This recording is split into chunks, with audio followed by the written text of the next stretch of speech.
Hello guys, welcome back to the channel. In today's tutorial, I'm going to show you how you can insert a column in Microsoft Excel. Okay, let's get into it guys. I have opened my document in my Microsoft Excel, and for example, I'm going to insert a column in this table. I'm going to insert a column between this D column and E column.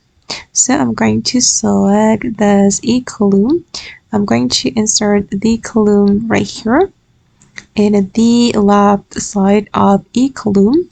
So I'm going to go to the insert menu, and then we'll have some options, and I'm going to choose insert a seed column since we want to insert a column in this table.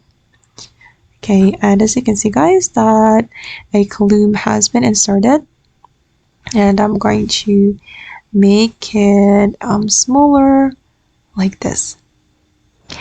Okay guys, and that's all the way to insert column in a table in Microsoft Excel. I hope this video will be useful for you. Thank you so much for watching, and bye.